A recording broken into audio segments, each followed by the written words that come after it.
Good evening. Looks like we're having a little bit of technical difficulties with the intro, so we're gonna go ahead and just let that ride.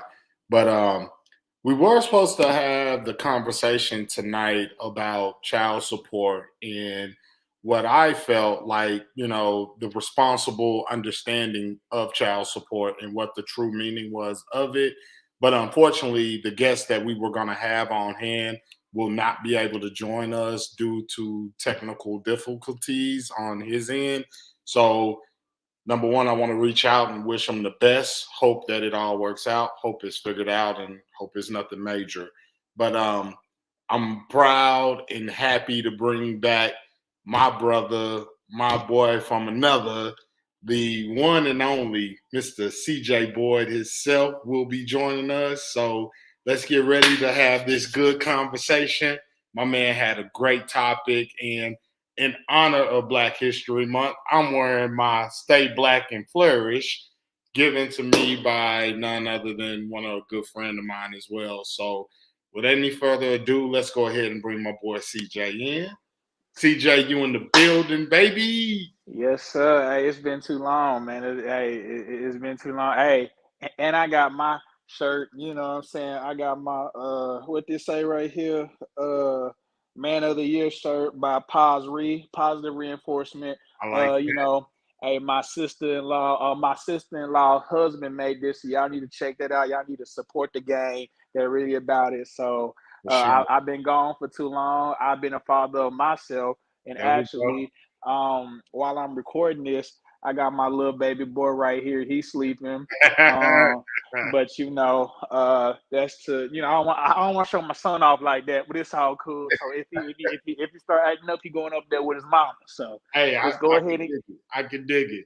I got mine right now. Hopefully he chilling. So fingers crossed with that one. You already know how he get down.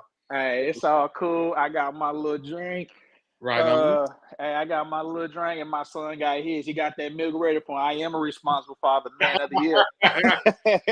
They say drink responsible. There you go. You drink Exactly. responsibly. You good. Yeah. Exactly. I have to comfort at my own house, so we're good.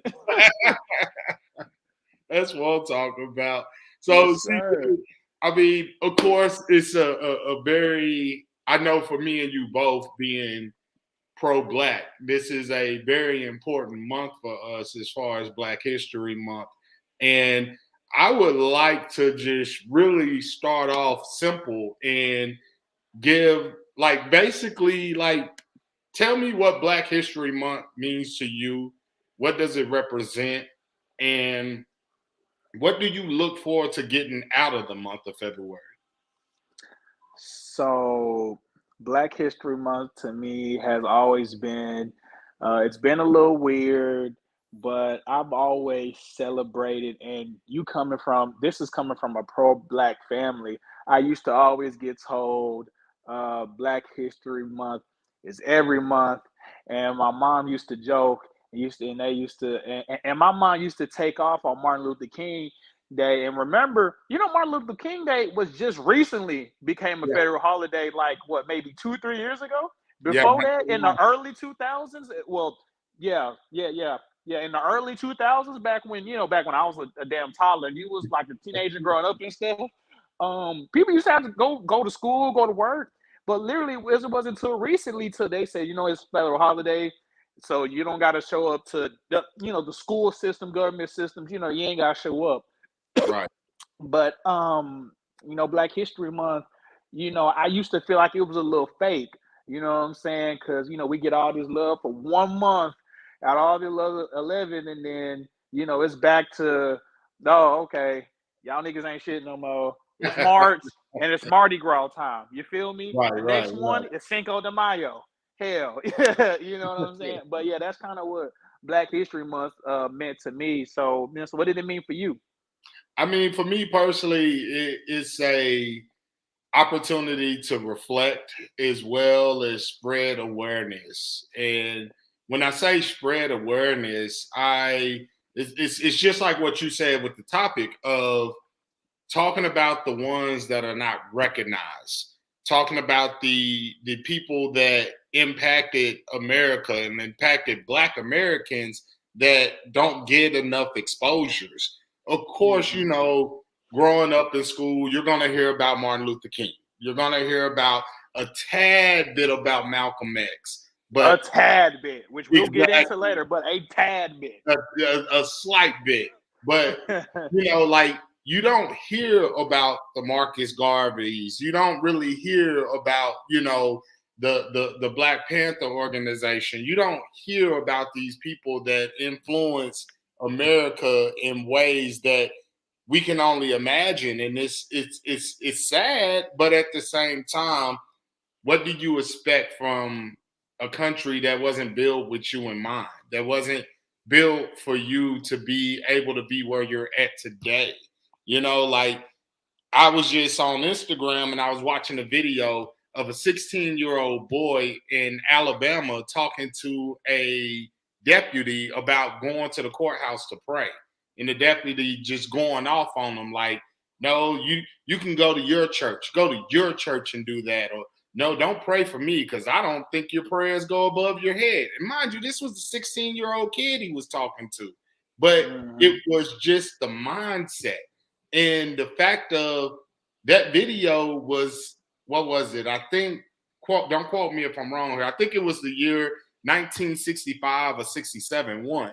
But we're not that far removed from slavery. We're not that far removed from Jim Crow. We're not that, and we're still dealing with white supremacy till this day. And that to me is what I feel like Black History Month, we should definitely be pushing and addressing that. Yo, thank you for giving us, or not even thank you for giving us this month, because in my opinion, we earned the month. But we want to take this opportunity to really push forward our agenda and hold people accountable. So that, to me, that's what it is for me. Like, I always look at it like, look, man, I'm going to hold people accountable. I don't need you to be, you know, my white counterpart, or, you know, oh, I like Justin, he cool, blah, blah, blah, blah. But when shit hit the fan, and I definitely wanted to ask you about that too. The Whoopi Goldberg situation, and what's the NFL coach name for the Dolphins? Brian Flores. Brian Flores. Yeah. I don't even want to say nothing. I just want you to go ahead and give me your honest and true opinion of what your thoughts are on that on both of those situations, because I feel like now both of them are sort of looking for Black America to, hey, have my back. This ain't right. But and I'm sorry, I'm going to go ahead and say it. My biggest thing with Whoopi Goldberg is, don't come to us now when you had opportunity, you had a platform. And also, I tell anybody this, create your own shit. And excuse my language, but that's what it is. Us as Black people, like, yo, I don't know how much money we give away to Americans and white Americans, not even Black Americans, but white Americans. But create your own shit. And that's my advice to Whoopi, to Brian Flores. I get mixed emotions on it because, yes, I want to see the man get his just due. I do feel like this has been an issue within the NFL for decades on end, since the league even started. But this was the same guy that was going against Cap when Cap was doing his knee. So I sort of feel like, oh, the shit ain't fun no more when white supremacy on your ass. When they showing, we don't give a fuck about you either. Now, you know, oh, this is wrong. I'm a sue, blah, blah, blah. But none of y'all were there for Cap. You know, so for one, unfortunately, I haven't. So you have to explain to me the Whoopi Goldberg and Brian Flores, if you could briefly, because I'm not. I didn't. Whoopi Gold. I haven't heard anything about Whoopi Goldberg hell since the talk. Shit. But go ahead and put me on right quick if you can briefly. Yeah. So I'll shed a little light on it. So with the Whoopi situation, she was quoted on talking about the Jews and Holocaust, which Yeah. anybody knows that's like a big no-no, But Yeah. he was quoted, and I could be wrong here, but I think it was along the lines of making the comparison the Holocaust to slavery, which Mm. a lot of us Black people do that anyway. Because think about it this way. How many times have you been in school? Well, not necessarily you, but how many times have you ran across somebody, a Jewish person, and honestly, they're considered white, but they're Jewish. But how many Mm. times have you run across them and when this conversation comes up about slavery, it's, oh, don't talk to me about that. My people went through the Holocaust. The Holocaust has nothing on slavery. The Holocaust, and this is nothing, this isn't me being insensitive. Nah, fuck that. They're always insensitive to us, so fuck that shit. This is insensitive. Slavery is the worst sin in America, I was told. It's the worst type of sin in America. I don't give a fuck. Mexicans, and it's no offense, but every race thinks they have it harder. Mexicans think they have it hard because the whole immigration.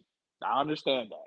Right. Jewish people think they had it hard because Holocaust, Hitler, Nazi Jews, and whatever.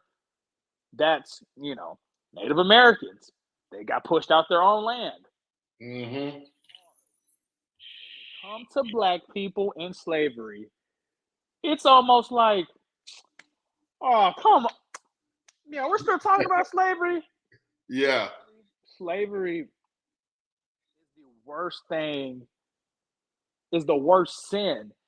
The reason why we look different than our people in Africa is because of slavery. We don't look nothing like actual Africans, the people, and that's our race. Right. You know what? We are like domesticated dogs. Like, every dog comes from like wolves and shit. Yeah. Like, yeah, that's almost, yeah, you don't think of a fucking dog and be like, oh shit, oh you a fucking cat, or no, you like your ancestors, you came from a wolf. You're just a domesticated wolf. That's what we are. We're domesticated Black people. We Mm-hmm. became our own. Like, domesticated dogs don't even look the same, like, with their other counterparts.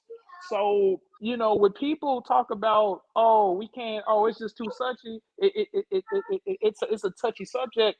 No, fuck that shit. Slavery, don't, like, can't nobody sit here and tell me, I don't give a damn how hard your race of people had it or whatever. Because if Right. you ask me, there wasn't no, was Mexicans getting abused, whipped, and chained up for 400 years? No. Were Jewish people getting whipped and getting raped and getting all that shit 400 years? Nope. Did the Chinese, none of that. Native Americans, none of that. We've been subjected to that. So when people want to tell me about, oh, well, the Holocaust, you can't mention oh, it's a touchy subject. Oh, but when it comes to slavery, oh, we can do the most with that. Yeah. Oh, that's just, oh, it's so, nah, man. They can, man, fuck out of here with that bullshit. It's to me, it's almost looked at as, okay, why are you still crying? That happened over 400 years ago. Why are you still crying about it? Why are you still da da da da? But Yeah. here it is, as a Black man in America, they still tell you about 9/11. They tell you never forget that shit. Oh my God, look at how many people cry about 9/11. And Oh my God, I'm- it's close to my heart. and What about slavery? And What the fuck? the thing is for me is like, look, I'm not saying that anything else was correct or right. I'm not saying that the Holocaust was, oh, it wasn't that bad. It wasn't da da da. I'm not saying that. But I'm saying if you want to point out the injustice that happened to your people or to your culture or to your community, realize and understand the injustice that happened to our people, our culture, and our community. A lot of people don't know that though, but when slavery, when they decided, okay, we're no longer gonna go and basically kidnap Africans, what happened was they bred us with each other. It was almost like, yo, y'all are like our guinea pigs. Y'all are like our bunny rabbits. Go ahead, breed. Have the biggest, strongest black man breed with the biggest, strongest black woman, and let us produce a mix of master slaves, or the biggest, baddest slaves we can create. And that's shit within our history that they don't talk about. They don't even want you to know that.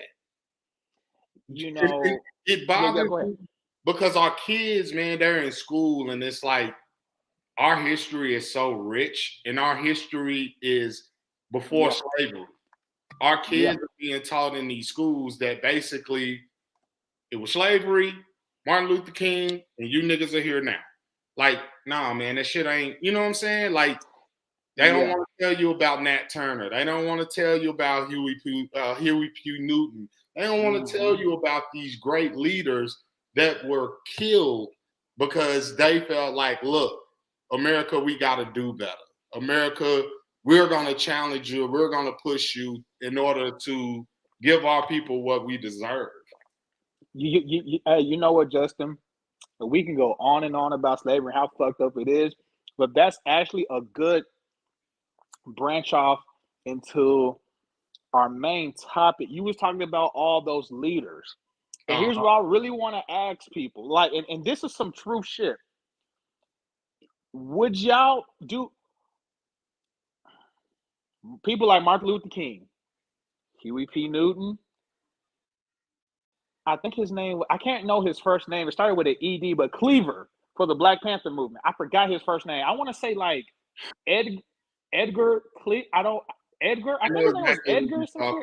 Exactly. But Cleaver, Malcolm X, these black leaders, I'm just using a couple of them, but I wanted to ask, are their legacies tarnished because of their personal, not so good endeavors? Like, let me just put it to you this way. We all know Martin Luther King was having all sorts of affair with Coretta Scott. Yeah, is it Coretta Scott? Yeah? Yeah. So Coretta Scott, we all know he was having sex with white women in that. And it was some wild shit Martin Luther King was on. And Martin Luther King was a freak. I heard Martin Luther King was out here, and excuse my language, Martin Luther King was out here with two white girls. One of them was choking him, while the other was like, "Yeah, call me a nigga." He was on some weird shit. He was on some shit. But anyway, Martin Luther King's infidelities, knowing damn well he had Coretta Scott. Everybody knows Malcolm X, and Malcolm X was a little bit more different because he went to jail. But Malcolm X was a fucking pimp before he was a pimp. He was on some other shit. And Cleaver, the head of the Black Panther movement, was a rapist. He raped women. That's facts. That's why his ass when he was on trial, it was a little shaky. And that's just to name a few.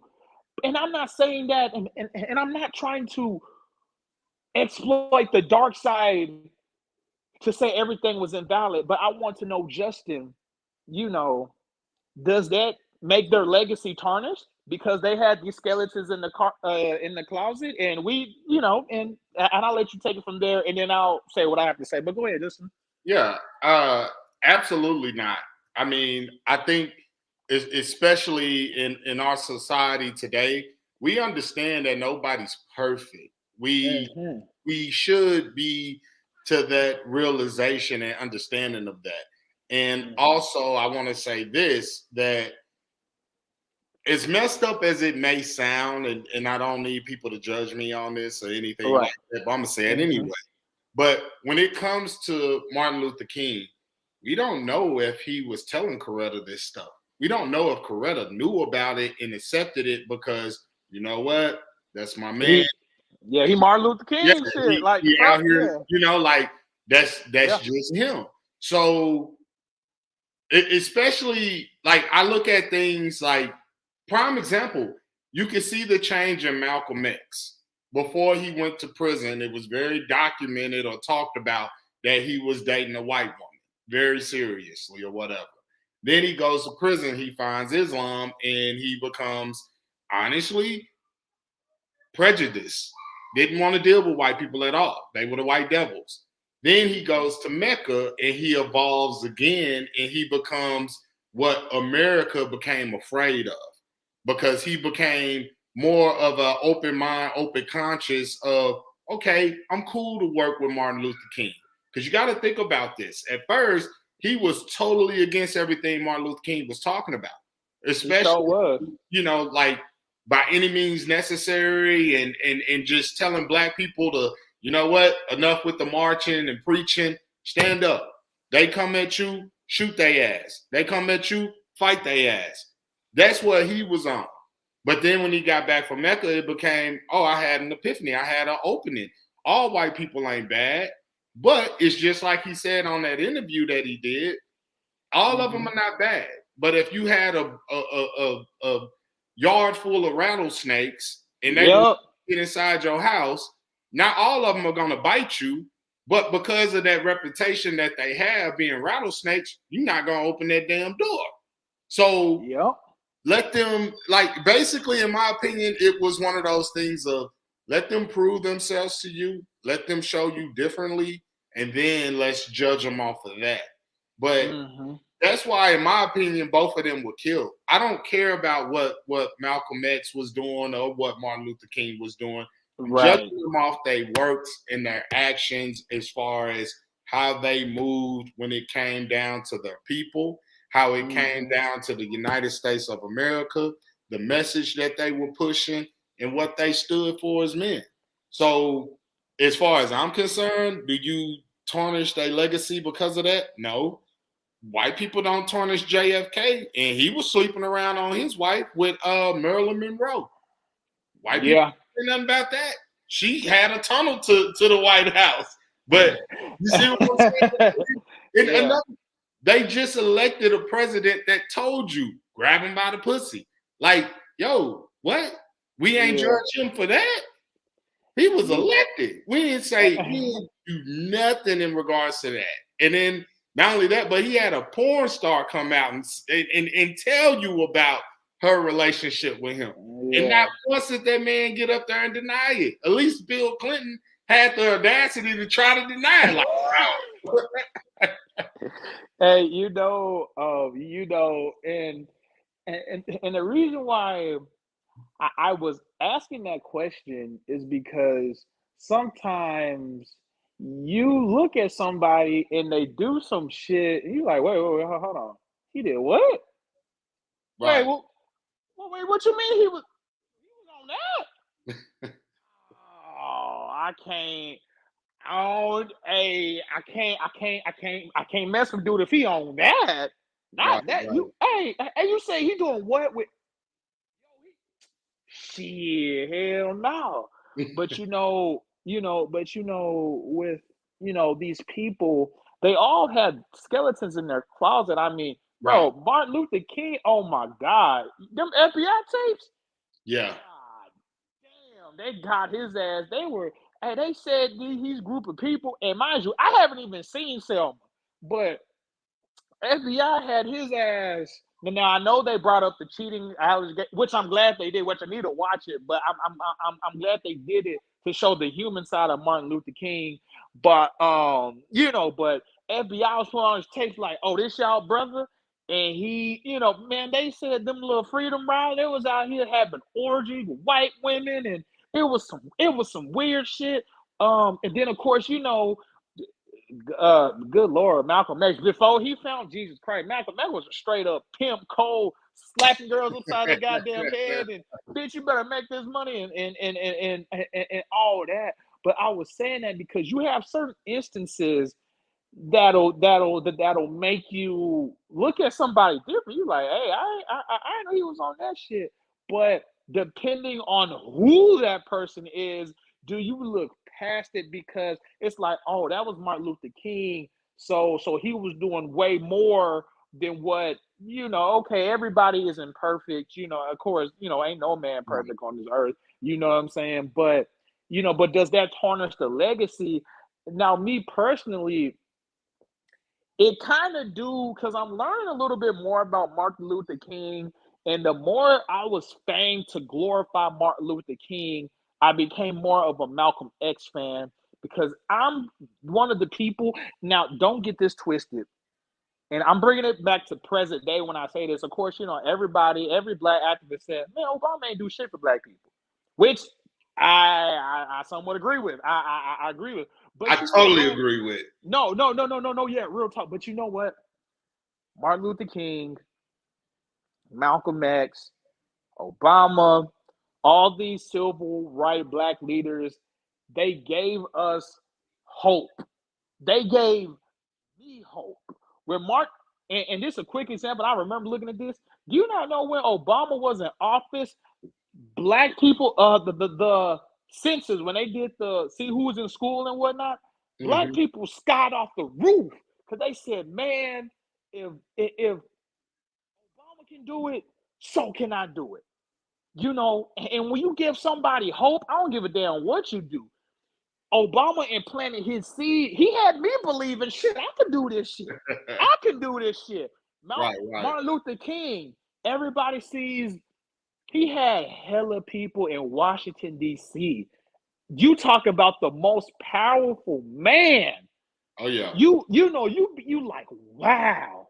Yeah, now obviously, of course, at that moment, you ain't thinking, damn, he ain't cheating on his wife, but like the 5 white girls right now on his bus, ready to go. But but you're just like, wow, look at what he did and look what he's doing because he's the same skin color. So, when people say all that about people, and that's another thing I don't like about the black community.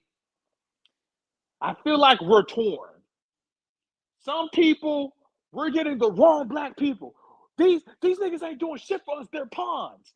I understand that. When you're giving a young brother hope, a young kid hope, bro, I've never seen black people more interested in the election than in 2008. To put it in perspective, I got to leave school early because when he did his speech in Dallas, I was there. When he did his speech in the was it the AT&T? Did he come to Dallas or Fort Worth? No, yeah, he had to come to Dallas. We took the DART bus. I want to say he came to the American Airlines Center. Airline Center, I believe. Yeah. I think, yeah. And he spoke, and we were just like, oh my God, this is a brother that looked just like me. He's Right. well spoken. He's eloquent. He's he's not the typical nigga. He ain't got the do rag on and sagging his pants. No, people started, black people started going to school more. Black people started, we can do this shit. So he gave us hope. Like, we can do that. And if you giving us hope to do something, I'm not gonna say that, that's you not doing nothing. No, you're implanting that for the next generation to come. Right. Now I will say this, depending on what you did on in your little spill, that do make me feel differently about you. With Martin Luther King, with all, with the white women, and I ain't gonna lie, I lost a little respect for him. Well, I mean, Yeah, go ahead. no, I mean, I can understand that because you have this image of Martin Luther King as the Right, perfect man. You know what I'm right. saying? There Like you go. There you it's go. it's a reason within the black communities that if you went into a black Christian's house, you saw a painting of Jesus, you saw Martin Luther King. For sure. Yep. Even at churches, painting of Jesus, Martin Luther King. For sure. Yep. But the thing is, yes, he grew up as a Southern Baptist. Yes, his daddy was a minister. Yes, he was a minister. But the beauty of it is when people have opportunities to evolve. I Right. don't think, you got to look at the people that were running with him as well. I mean, Jesse Yeah. Jackson was there when he was killed. We do He realize was. this, right? And then Yep. not only that, but you have he almost became like a cult following. You have so many people following this man. He became like basically a celebrity, like real talk. So not saying that I'm not trying to justify his actions at all, but at the end of the day, this is a man that, away from his wife and kids, on the road, fighting for our people. And let's not take away the fact that he's still a man. So right. You got to look at it from that perspective of, okay, imagine the women that were just basically throwing themselves at him. And not only that, but even along the lines of, it's almost like putting LeBron on the road. Like, what you think gonna happen? What you think is gonna come? Boy, I can't wait till he retire and when all these people say, "Oh, he was slanging it to me when he was in Miami." Oh, I can't. And his time coming up. But I got you. But so I don't want that. Like, I understand what you're saying, but it's like, yo, don't allow that to tarnish your image of him. He still was a great man, because a lot of things that he did for African Americans, man, you probably won't ever see that again, because I think like him being assassinated, Malcolm X being assassinated, even JFK being assassinated.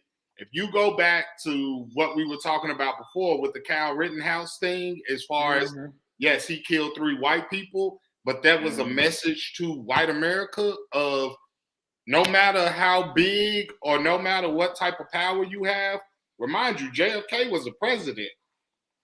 Yep. If you challenge white supremacy, we're going to get you.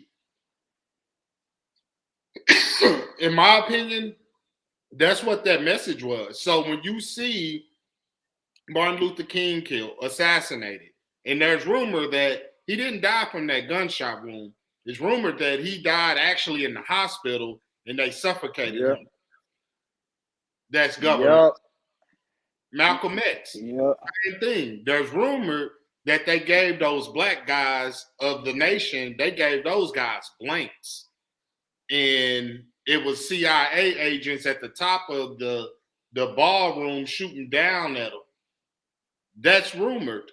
But I never heard that one. But I'm not saying it's not true, but I never heard that one. But the only reason I don't believe that one, and the Malcolm X one hurts me the most. Martin Luther King, hey, with how big he was going, I knew his time was gonna come. But you know what? Malcolm X, that hurt me because it was his own people. I said that one hurt. I kid you not, to this day, and Justin, and I'm gonna let you talk, but I can't even watch Martin Luther King, Malcolm X, the one that's Spike Lee. Denzel Washington is playing. Yeah. I can't even watch that because that saddens me. I said no. I was out here. No, not by your own people. Like, but CJ, it is you have to understand that you have good people in every race or every facet of people, just as well as you have evil in every facet and race of people. So in that situation, especially for us as Black people, we've been trained so much to, I don't want to say, like, how many times have you, and this is like, just us speaking now, but how many times have you been around somebody that, let's say you with your partners or whatever, let's take it back to high school, you with your partners or whatever, and one of your other friends or somebody that you know or whatever, they got something new or they got something dope or they did something to accomplish something. And how many times have you heard those people in the back hating, just really hating, like, oh man, he ain't shit. Oh, he ain't all that. Like, now he big headed, blah, blah, blah. Yeah. We gotta drop that mentality. And like it kills me because I see it so much as far as within the Black community of, well, this person got this or this person got that. What are he doing for the Black community? Well, instead of counting another man's pocket or being concerned about what the next man doing, what are you doing? how can you put yourself in a position to, okay, let me organize something? And that's another thing. As a race, as a group of people, we're not organized. We can't, we, that's part of the reason Martin Luther King and Malcolm X both had to die, because they were afraid of, they're going to be organized with Malcolm X, and Martin Luther King is going to make them mobile. And what that means is mobile, meaning, oh, the message is going to get out there. Because you got to think about it. Martin Luther King was pretty much the South, from Georgia all the way to North, South Carolina, Tennessee, all that. He had that on lock. Now, imagine him combining with Malcolm X, who had the North. You talking Philly, New York, Chicago. Imagine him combine those two combined in becoming one entity. That's what scared America. And then they already had JFK. JFK was listening to King. He honestly, you know what I'm saying? Like, he honestly built a rapport with King. So imagine that, like, Obama, and that's why I think a lot of Black people, especially older Black people, yes, we look at Obama, we love what he did as far as giving hope, but you look at what Biden did when he got in that office, those Asian Americans, no disrespect to that race, but when they got shot up in Atlanta, how quick did that hate bill come? Just like that. But meanwhile, our Black ass get choked out in the street. Our asses get kneeled on. We get sick by dogs. We get everything that you can think of that happens to us. And there's not one hate crime or one hate bill passed for Black Americans. And that's what saddens me, because I look at Obama and I'm like, yo, you did a lot for the gay, the LGBTQ. And that's cool. I'm not knocking that. But we looked at him like, especially, I know for a fact, especially older Black Americans, they looked at Obama like, man, shit is really about to happen. Shit is really about to Yes. Yes, go ahead. Yeah. No. Ahead, I want your thoughts on it, because I know what you said. Like, you are right. Because I was one of those people as well. Like, man, dang, like that's powerful. That's impressive. Honestly, I was so happy just to see him, like, man, like, for my parents and for my family, like older family, I was so happy that they were alive to see a Black president.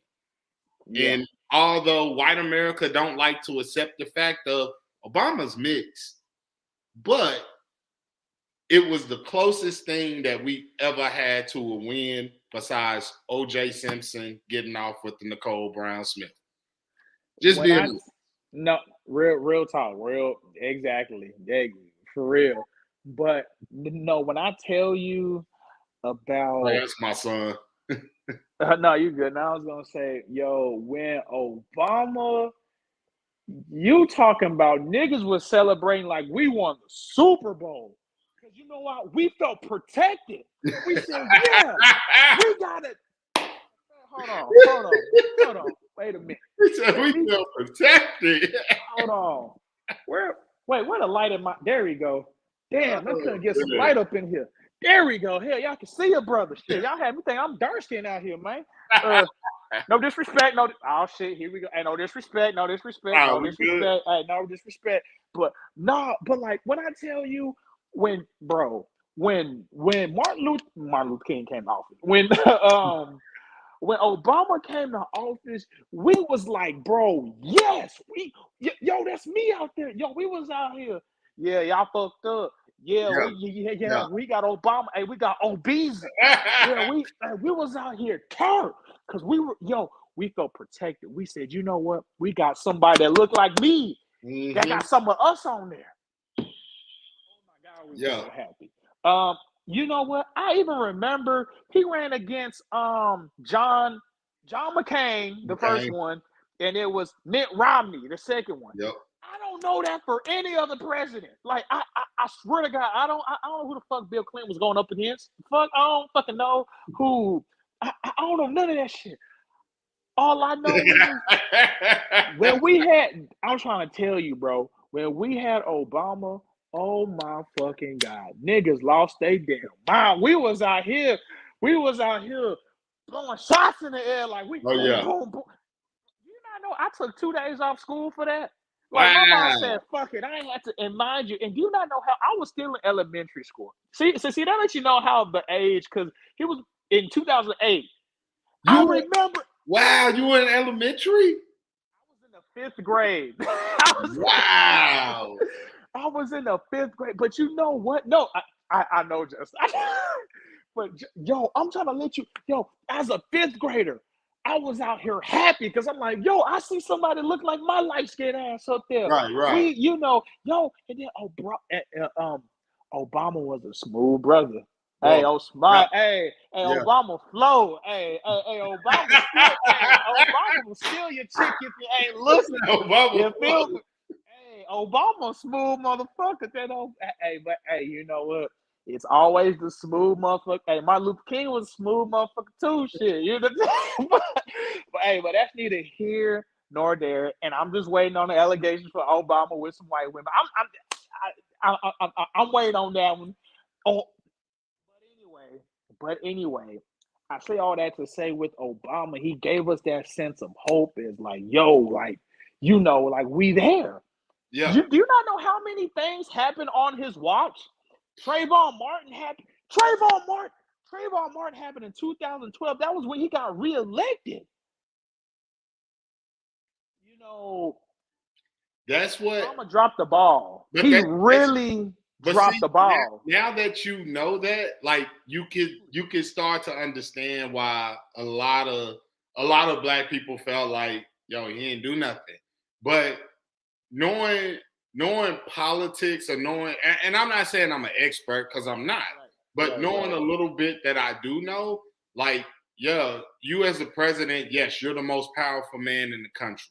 But at the same time, there are certain things in place that you can bring to the table all day, but it has to be voted on.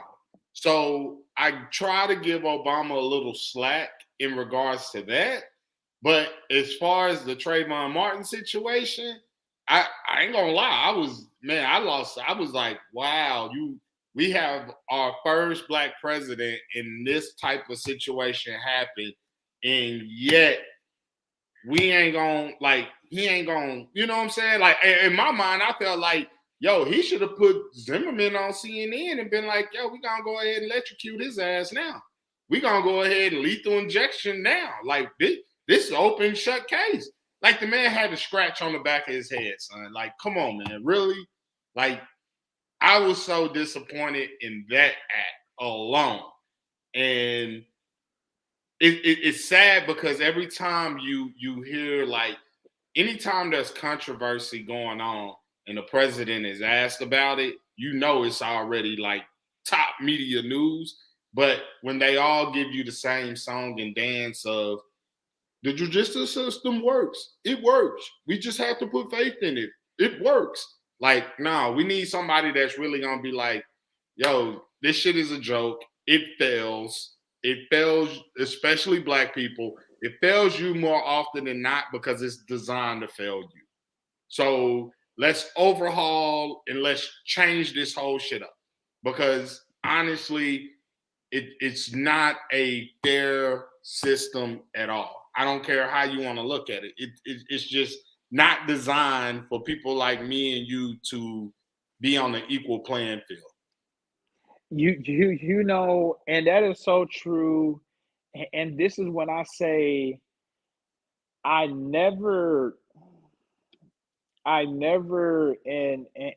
this is what I mean when I say, you know, these black leaders we have, and which is why, and Martin Luther King, Obama was kind of one of the first, not the very first, but one of the few people I started looking at to be like, you know what, you can't put your trust all in one man, because at the same time he's just a man, he's just that, and when you start idolizing, when you think he can do no wrong, it clouds your judgment. Right. And kind of bringing it back to all the Martin Luther King. And at this point, it ain't even allegations, nigga. That's what he was doing, But just to all the other stuff, it's kind of like you have this ideal person of this is the ideal man. This is what, and I was taught, before you kill the man, you have to break down you have to kill his image. Right. So you kill the image of a perfect man. You do this, that, and the third to tarnish your relationship, and then now it's like, okay, this is the guy right here. And when Obama let the whole thing with Zimmerman slide, when I first heard that, I said, shit, we got obesity. Hell, shit. Good luck to Zimmerman. Wait, he got off. Obama literally said, I could have seen myself like Trayvon, or I was like Trayvon. But nigga, really? So you ain't going, oh, wow. You're not gonna, but you know what? It wasn't just Trayvon. The thing in Missouri. Was it not George Floyd? You talking about Missouri? When the dude was on the other dude, I think he was choked him out. He choked him out, and then the reason why they said that he would have died anyway because he was too fucking big. Eric Garner, New York. Yeah, that happened on his watch. It's some other shit that happened on his watch. I just can't think of it like just right. It's so many things that happened on your watch, and not once, Obama was like, you know what? We need some police reformity. We need to start. I don't know. We need to start hiring some better fucking cops. We need to up in the standards. I don't know, but we need to start doing some different shit. And he didn't do that shit when he was like me and you. And I was like, Obama, really? And that shit broke my heart. And this is when it comes to with black people, it's a constant disappointment. It's like it's like. And that's why that's why white people are winning until we break that. They planned this shit for slavery years ago with the whole, you treat this slaves better, you treat them just like you treat you, he just not white. I forgot the fucking movie, but it was an old ass movie in the 70s. It was a whole bunch of white people that was like, hey, so we'll treat him like us. Hell, he get an education like us. We'll do all that. But he's just not white. He's never going to be it. But he's going to think he's better than all the other black people. So the black people are going to envy him. And it's a constant cycle that we keep going through. And it's the Willie Nelson theory. And he said this shit will work for 300 years. And that shit was written in the 1700s. Nigga, it's 2022. Shit. A lot of it is inherent trauma that us as black people, we don't know how to address it. We don't know where to begin. We don't know how to handle it. And that's by design. I mean, you got to look at things when we're like anytime, and you were on the podcast when we had my friend Taylor on, and she was asking like, what can I do to help the black community?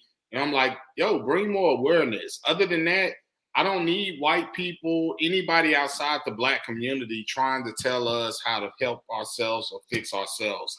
I feel like we got to look within ourselves as a community and address the issues ourselves. And once we're able to do that, get past the inherent trauma and get a better understanding of self-worth and self-knowing, then you'll see a difference. Because it's a reason that anytime there's an election, they always say the elected president, the elected officials. That's because they're hand chosen. They're not selected; they're elected, and it's such a deeper meaning to that people want to understand and really realize that. Let's make sure this man goes with our agenda. Let's make sure that he's going to be able to follow protocol. Because the last thing they want is, you would have never seen Malcolm X become president. Never. Martin Luther King become president. Never.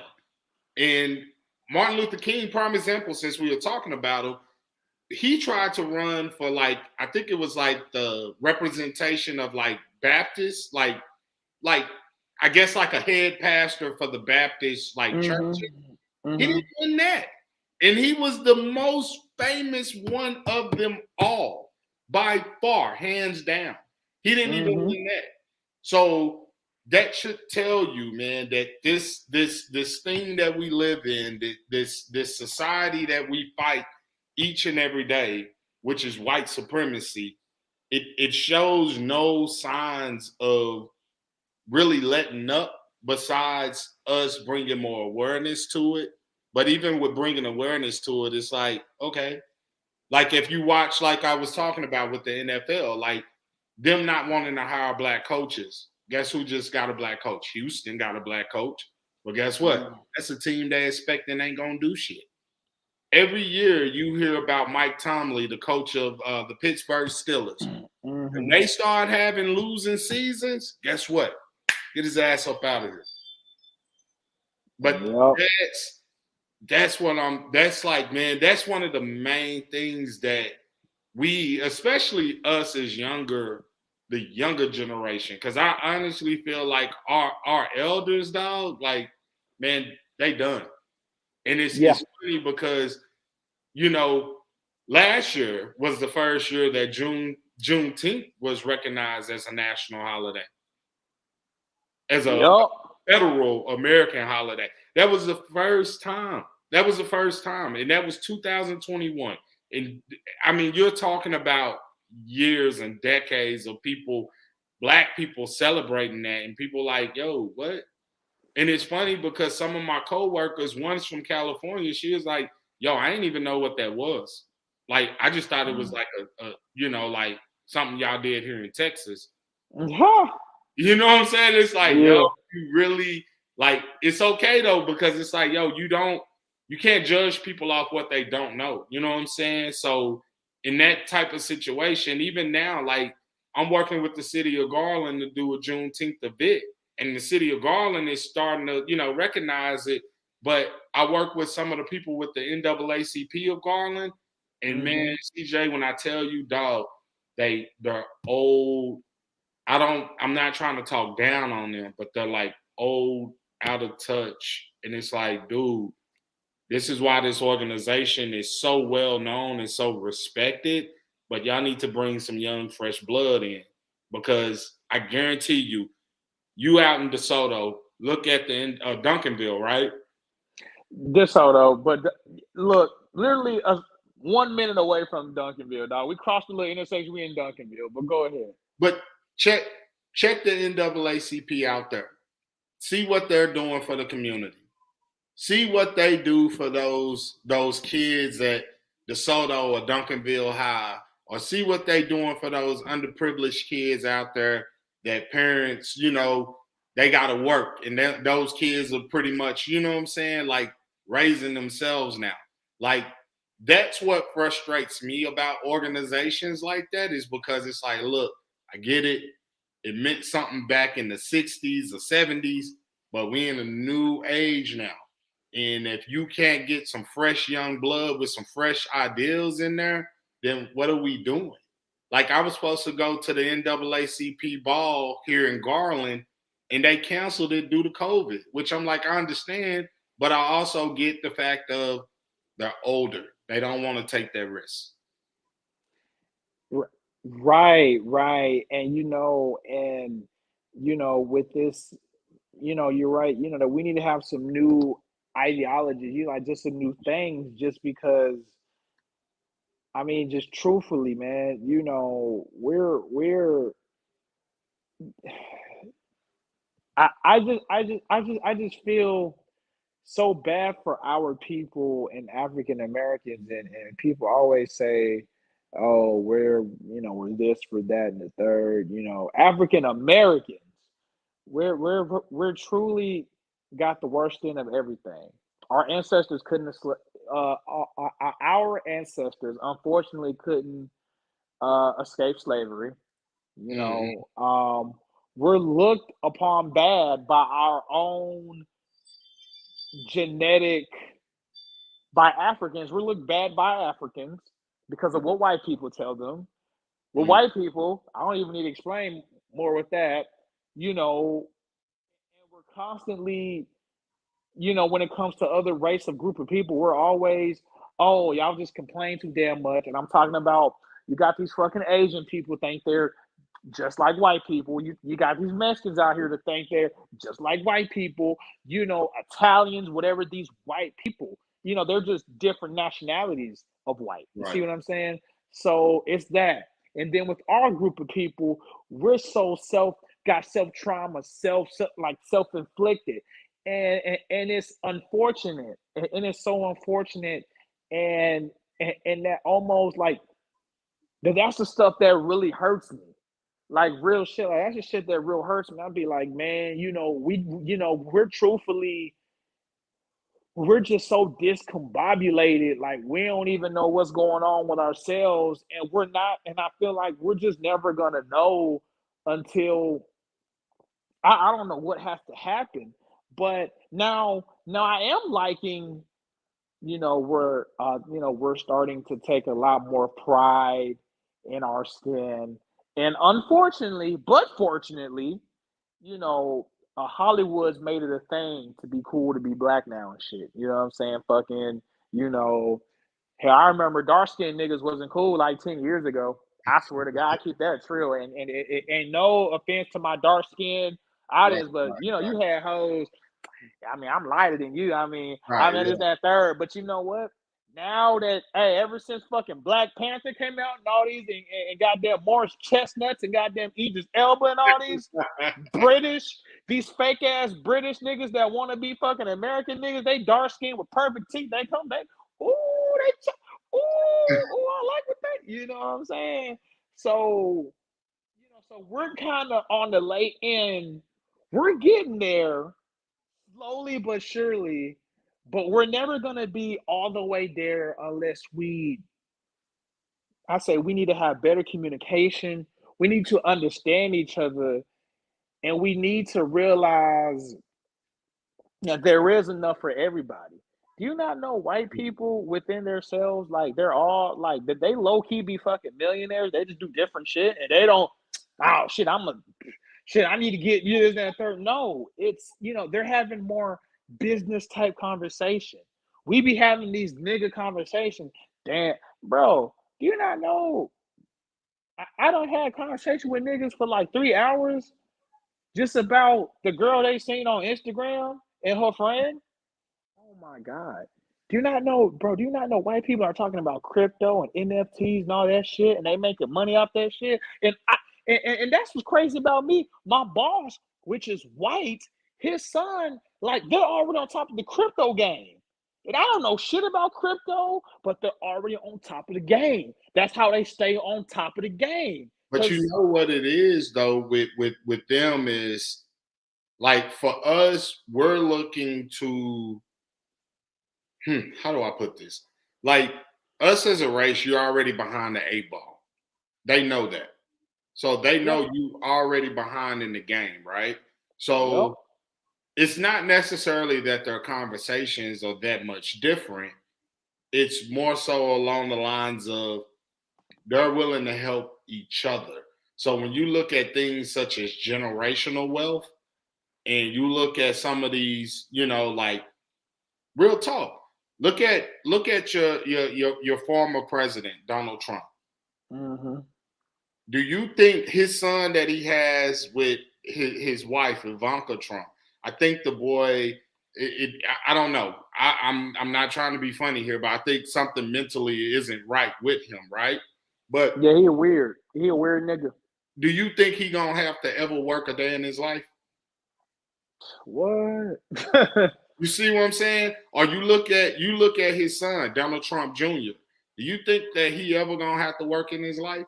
Do you think that this man had to go to school and hey, go ahead, graduate, get your degree, blah blah blah, bust your ass, whatever, whatever? No, that's called generational inherit wealth. Jerry Mm. Jones, prime example. Them kids are just waiting. Like, yeah, let dad run the show right now. But when he gone, guess what? Setting it up for the next one. In the next Jesus Christ. in the That's why next we ain't gonna win that damn championship shit. But yeah, oh my God, that sucks with the Cowboys. Just on a quick side note, exactly with the generation. Oh my God, the city of Dallas are consumed by the Jones. You don't know they like, oh my, yo, literally, I think a family Jerry Jones, From a Arkansas. family from Arkansas. Jerry Jones's great grandson is like 5 or 6. He'll have the Cowboys and shit. We're talking about 70 years from now.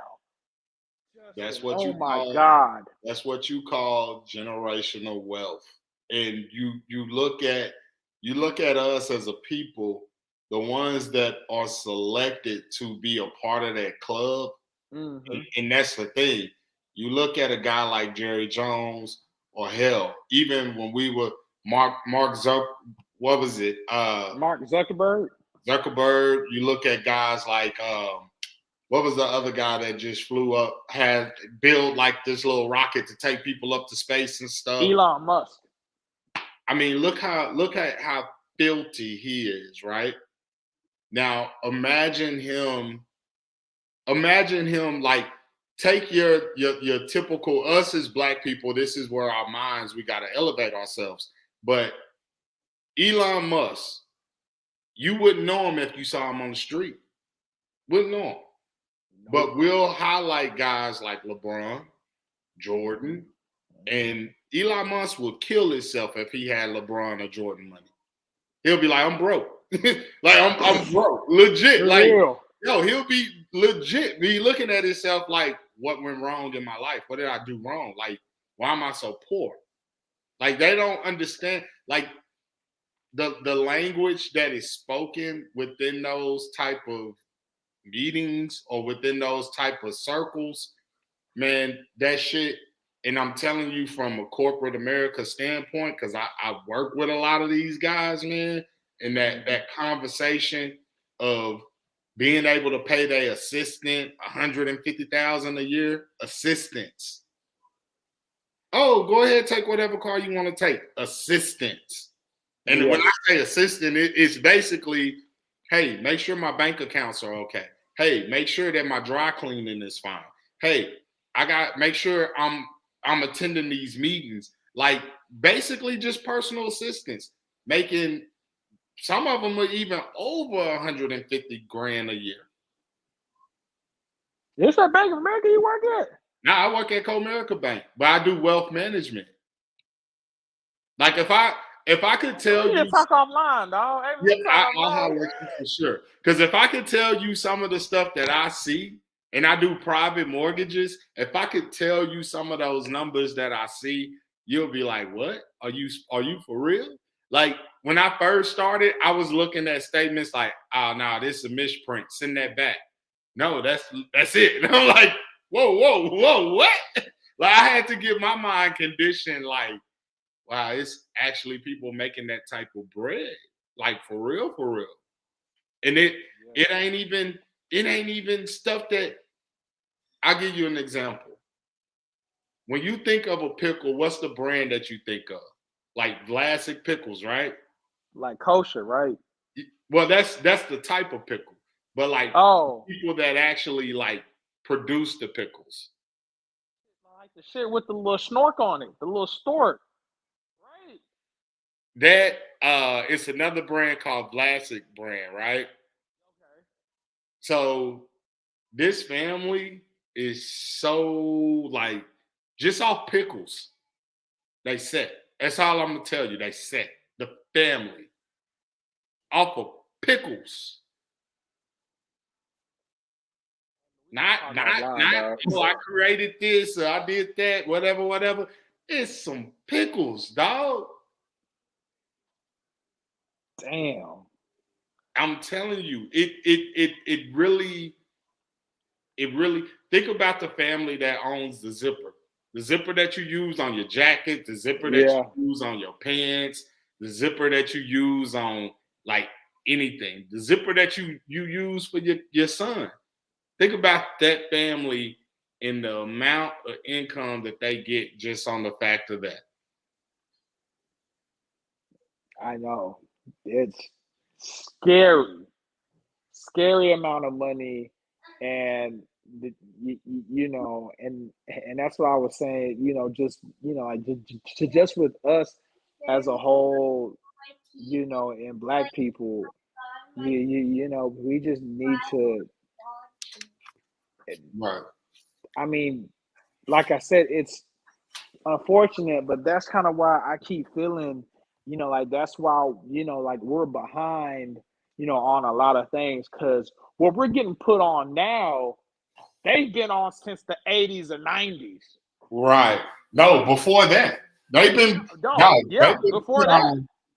Yeah, you talking about years of what people have been accomplishing and what they have been doing as a culture. And don't get it twisted. You have poor white people out here as well. Yeah, You absolutely. have white people out here that are not as privileged, but they don't understand it. They don't get it. They still look at their skin as being privileged. And to be quite honest with you, it's sort of hard to like blame them from having that mindset, because it's like, yo, for decades your people have been able to advance. And you know, it's funny because when you think of the Civil War, and when I think of the Civil War, and I think of, number one, that war wasn't fought for slavery. It was really just for the North to go ahead and be able to push the railroad system. And not only that, but you look at situations such as lynchings, and lynchings really started popping after the Civil War, because it was those redneck, poor white people that were inferior of black people that were having things. Yep. You look at the Tulsa, Oklahoma situation and what happened at Greenwood there. And it was a bunch of rednecks that were jealous of black attorneys, black doctors, black lawyers, black business owners. Oh, look at them. They got blah, blah, blah. All they need is that one excuse to go in and do something like that and be able to get away with it because of the color of their skin. Absolutely, Justin, and and that's what I'm saying. And it's funny because we're just now starting to talk about investing and getting your credit right. These niggas been getting their credit right since 1970, dog. They've been buying land since the 70s. Now, granted, not gonna say, because then you be like, okay, so when do we start then? Do we just no, I'm not saying that. I'm never saying that. Hell, if you can buy some land, do it. This, then the third. But Mm-hmm. think bigger picture. And when Black people, as we start thinking bigger picture, we're gonna start seeing the injustices. When you wanna start, getting your business going, or want to start doing this, then the third, when you need white people's approvals of, oh yeah, we'll give you this loan. Yeah, we'll give you this, then the third. People will start seeing, oh shit, well, I couldn't get this loan through this bank because they said, even though I had the perfect credit, my net worth, my liability, my assets, they were all the credit, they just didn't choose me. They chose this person right here. His credentials are a little bit less than me. Then you'll start saying, oh shit, because he's white. Right. Oh, because they don't want no nigga up in here. Prime example, even with just franchising, owning a franchise, wanting to get a Domino's, wanting to get a Chick-fil-A. You can have the assets, you can have live, bro, you can have all that shit. But you know what? You may not get the store, you may not get to open your own store, but you know what? Because of white people. And this, and mind you, I do not hate white people. Right. Scratch that. Yes, I do. A little bit. I'm sorry. No, scratch that. Yes, I do. A tad bit. Just because, and just, I have a whole thing. I don't think Black people can be racist either. That's just another thing. Towards white people. Well, I don't think we can be racist at all. Because in order to be racist, you gotta have power. You gotta be able to have some power to affect another group of people. And us as black people, we don't we don't have that. You know what I'm saying? And it's I don't want to say you, because I don't want you saying you hate white people, because I know you, and I know that you don't. But Yeah, nah, I don't. you look at white people with a sense of how you trying to get over on me, how you trying to, whatever, you know what I'm saying? But we got to be careful with those words, because we do have some white people that really truly care. And I think you saw witness to that during the whole Rittenhouse thing, of regardless of what they want to say about those three white people that was shot and the one that was killed, you had those people out there that they may have not been out there to actually stand up for black people, but they were there, and they took bullets from their own individual people. And you have some people that will do that. You have white people that will really legitimate step in and say, you know what, hey, I don't want the smoke, but enough is enough, Yeah, and to be honest, some, like some white people, and this is nothing against, but and I was just saying, we can't. The new Jim Crow, yeah, for sure. I was gonna say, I just don't think black people can be racist, because I mean, it's quite understandable why a black person wouldn't want to really associate themselves with white people. Just considering the history, where that I was telling my Dominique. I was yeah Dominique. Hey, I was telling my son, my little boy. We was reading a book, and he can't comprehend yet, but he will. I will always tell him, hey, black people. Well, there's no way we can be racist, because given the history of what all the shit that happened to us, it's quite understandable why we may feel a little uncomfortable with other white people. So for us to be racist, you're being prejudice towards white. Yeah, you damn right. Matter of fact, I damn near not lost my job. I'm not gonna say lost my job, but I damn near got into it because somebody was, I don't know, he was saying something crazy. I was like, no, I don't think black people can be racist. Well, racism is when you think, well, I'm pretty sure black people have a great reason of why they don't like white people. And do we really need to go into that? I mean, so straight up. But no, but CJ Boyd, Christian, I don't dislike white people, because it'll be fake to say I don't associate. No, I do. We both know I got, just living in, you gotta associate, you gotta Yeah, talk. yeah, But yeah. you know what? I'm a big fan of, what? Do you not know how much shit they say about us behind our back? Yeah. Hell, they say nigger. They say that word. They call us goddamn monkeys. They call us all types of stuff when they in their little circles. And these are powerful people. Oh yeah, look at them little niggers. And yeah, I got one, this little porch monkey. And they still say all that bullshit.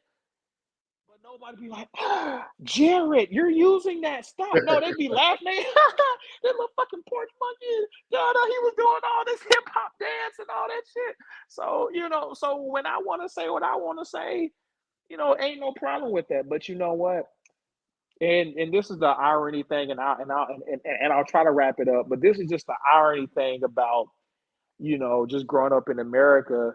They Yeah, I totally agree, Dom. racism is a harsh word that needs to correctly be explained. Yeah, it Because needs to be explained. most people get, racism and prejudice mixed up. They're not the same. They're Yeah, totally not the same. But it's the, like I said, in my opinion, is a black man in America, you can't be racist. You don't have any power. You can't do anything to stop anybody from doing anything. But when I say, I look at it this way: there's a system in place that's called white supremacy that keeps black people at a certain level or keeps black people obey to a certain degree of things.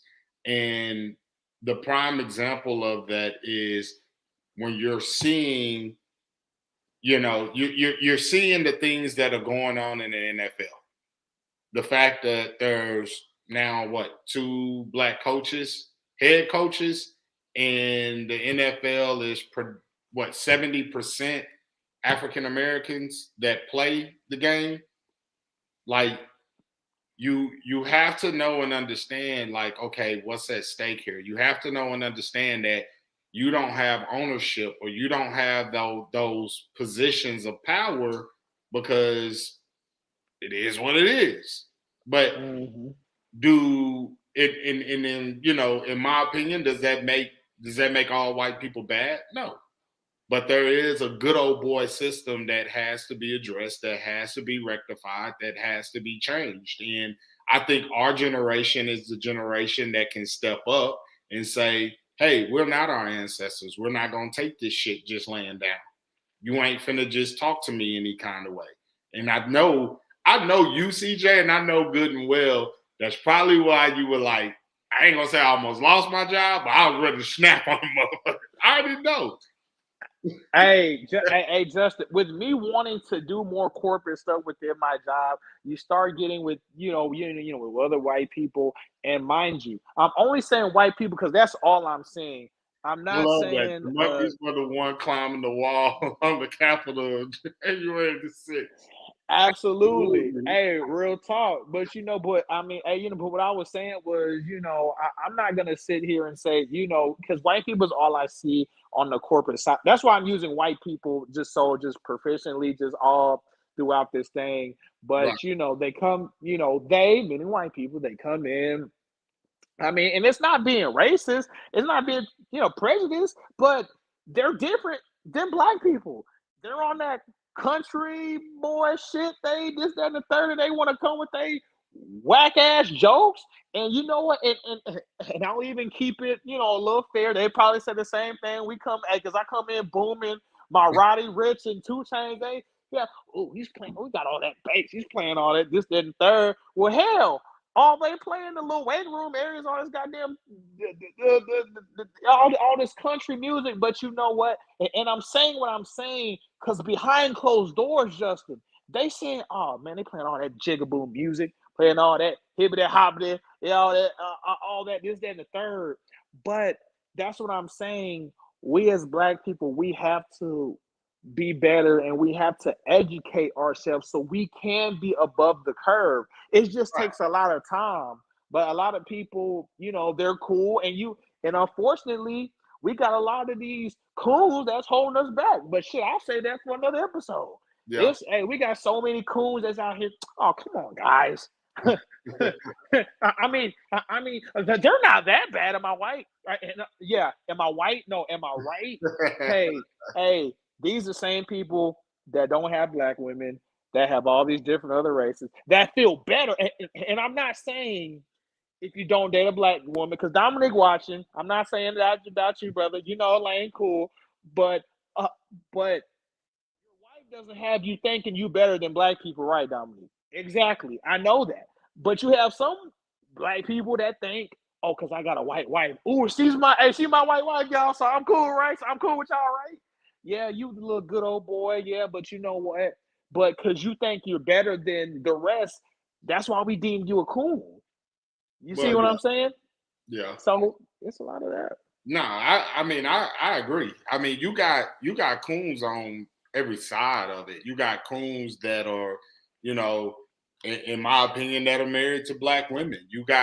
It's that self-hatred that Mm-hmm. America has traumatized our people with to make you feel like you're less than because of the color of your skin, or making you feel like you less than because of your culture or your choice of music or whatever the case may be. And Mm-hmm.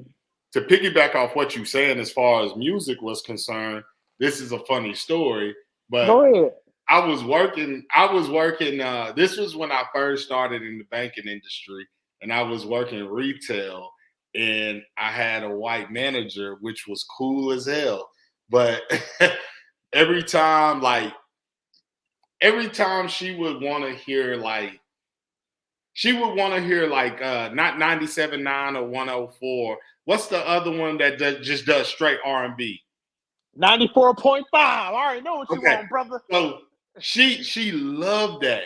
And she would always be like, "Oh my God, the jazz is so good." I'm like, "Yo, that shit's not jazz." Like, yo, this is real, like legit R&B. And I remember I was sitting there, I was doing something. And yeah, I was a supervisor at this time. So I was helping, I was counting somebody down or whatever. And R. Kelly had came on, and it was bump and grind. I was like, yo, really? Like, if we don't turn this shit off, it was just legit over there, like really grooving. Like, I love this jazz. I'm like, yo, it's not jazz. Like, I was through, like, yo, Hey, you really don't get it. it's the common thing of they like what we do, they like our style, they think it's cute, they think it's cute. We're all sexually attractive and shit, but when it comes to rights, they're nowhere to be found. And then when they come with their black man, actually, they probably thinking, I'm glad you're not like that. Yeah, you're not like the old black people. Now, yeah, you're my little, yeah, exactly. Everybody But that's to the, yeah. Everybody want to be a nigga till it's time to be a nigga. That's how I always portrayed it and said it. They So like to play the little music. They like to, yeah, we're cool. Hey, I fuck with all this, that, and the third. And when it's some real shit go down, they're quiet, and they're quote unquote black man they got. He one of them people that be like, I'm colorblind. I don't see race. I just see.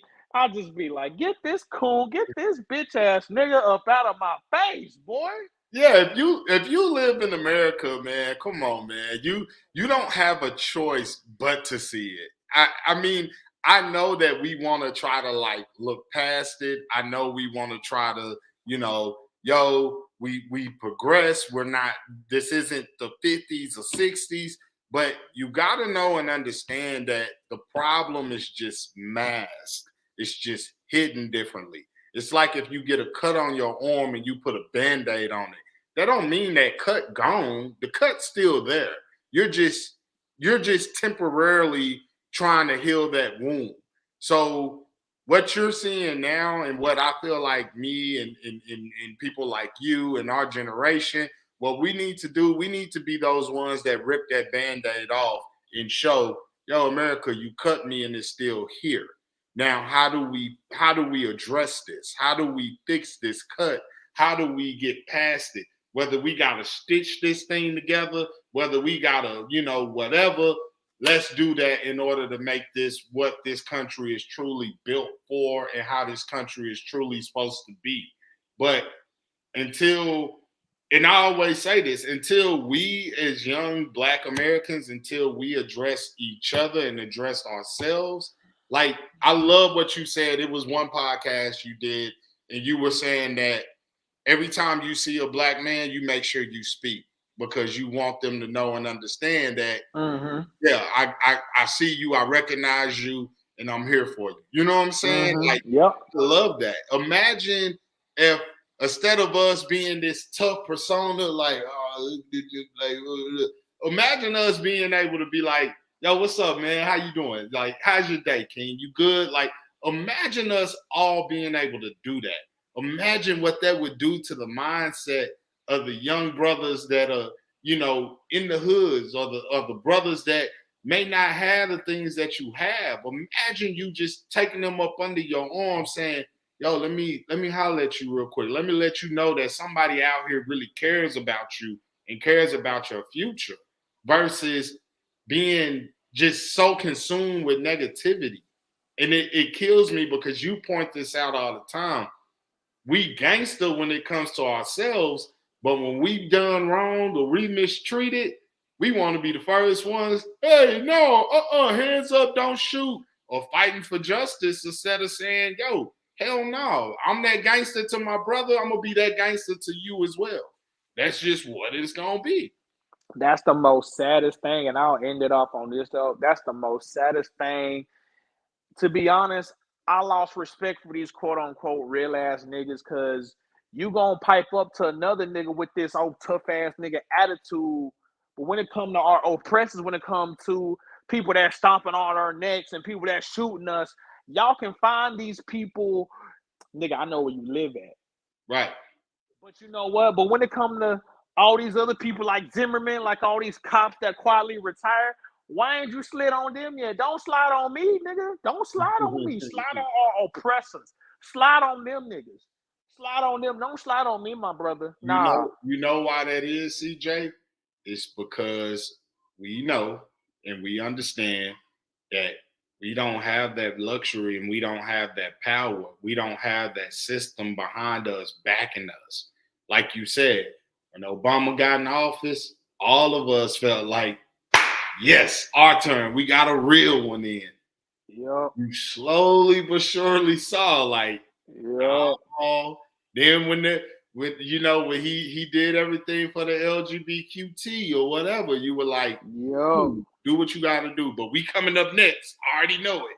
You were waiting for like Obama to just drop out with some, for all my black people, take care of them, blah, blah. We were waiting for that. And you did not get that.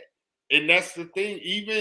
Even for me, like, man, like this upcoming elections, man, I'm asking people to truly, truly make sure you know who you voting for. And we have to make our votes count. We got to start putting people feet to the fire.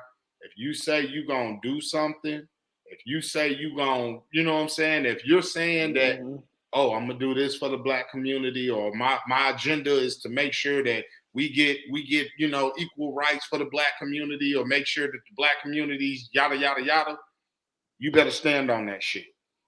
Because if you don't, guess what? When it comes to re-election, your ass is done. That's the type of time we need to be on, because people not understanding with these Republicans, with even some of these Democrats, they got that people behind them that are doing this. They're funding those campaigns. They're giving them the money in their pocket. And just pay attention, because every time elections roll around, that's when you start seeing those politicians in your hood. That's when you start seeing the advertisement go up. That's when you start seeing the billboards and the commercials. That's when you start seeing that. But when they get elected, do you see them again? And that's where black people, when they come and they want to come to your church and speak to your congregation, that's where you got to start our pastors. That's where we got to start holding them accountable. Hey, you ain't speaking to my congregation unless I got your word of what you say you gonna do. You actually gonna go through and do it. Because guess what? The same people that voted for you will be the same ones that'll vote your ass out of there. But we have to organize, mobilize, and strategize in order to accomplish that goal. Because this has been going on within this country for years and decades. And what I don't want, CJ, is for my little boy to grow up, your little boy to grow up, my son Jeremiah to become an adult, and the same shit that we talking about now is the same conversations that they gotta have. I don't want that for them. Hey, you said it better myself, brother. You said it better. Now, man, once again, CJ, I'm glad you back, man. I'm glad to see little man doing good. He look like he knocked out. Been asleep the whole damn time. Wow. Hey, you got it made. You saw I had to move twice already. Hey, he just can't walk it. When he walks, yeah. Get prepared for that. You're gonna be like, hey man, chill out. Yes, sir. Yes, sir. Yeah. But now, with that being said, CJ, man, I appreciate you coming through as always. Man, I'm looking forward to anytime you want to be on the platform, you know it. Like I said, man, this is yours. And anyone else out there that wants to come on and join the conversation or pick me and CJ's brain, feel free to reach out, man. It ain't nothing but positivity and love here. We just want to uplift our people, uplift our youth, and see a better America that has us in mind when it comes down to this country. Absolutely. Hey, if y'all got anything, y'all holler at my boy Justin, or y'all get at me, or you get at your boy, and then we can talk about it. Yes, sir. Well, CJ, man, I'm gonna go ahead and cut you out. Get on out of here myself, man. Yes, sir. Once again, we'll be back on it next week. But Yes, your sir. topic, man, is on point. And I feel like that could be a topic for next week. Like coons, what defines coons? Yeah. And some of the people that you feel are cooning. Like, we don't have no political ties, so we can put it out there. You have to say that in the text messages, man. Cooning, like what originally is cooning. So, that might be next week's episode. Yes, sir. Yes, sir. Yes, All right, sir. man. Let me go ahead and jump out of here, man. But I'm on let Go you, ahead. CJ. Yes, sir. Y'all be easy now. All right, everybody out there, thank you again for joining us. Thank you for a wonderful show. Thanks for the participation. I ask that you go like, subscribe, whatever, to Elevate Podcast, as well as the BS3 Network, as we continue to grow and build this network and continue to grow and continue our journey as podcasters. I hope that you're able to take something from it. And once again, if it's something that you feel like I missed or CJ missed, we're all for positive criticism, and it's all love. So once again, this podcast is to elevate, uplift, and educate and inform our people. So with that being said, everybody have a good week. Well, a good Friday. Yeah. A great weekend. Yes, sir. Bye. You didn't even All right, bye. All right, man. Holla. Yes, sir.